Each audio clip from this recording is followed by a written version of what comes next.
بسم اللہ الرحمن الرحیم۔ مسند احمد حدیث سیدنا ابو ہریرہ رضی اللہ تعالیٰ عنہ بیان کرتے ہیں کہ ہم لوگ نبی کریم صلی اللہ علیہ وسلم کے ساتھ یمن کے بلند ٹیلے پر تھے۔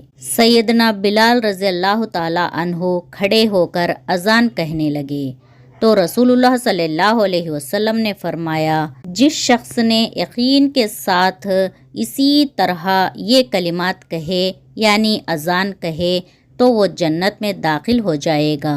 مسند احمد حدیث سیدنا جابر بن عبداللہ رضی اللہ تعالیٰ عنہ سے روایت ہے کہ رسول اللہ صلی اللہ علیہ وسلم نے فرمایا کہ جس نے اذان سن کر یہ کلمات کہے، اللہم رب هذه الدعوة التامة والصلاة القائمة آت محمدا الوسیلة والفضیلة وابعثه مقاما محمودا الذي انت وعدته، اے اللہ اس مکمل دعوت اور قائم رہنے والی نماز کے رب محمد صلی اللہ علیہ وسلم کو وسیلہ اور فضیلت عطا فرما اور اس کو اس مقام محمود پر پہنچا جس کا تو نے ان سے وعدہ کیا ہے۔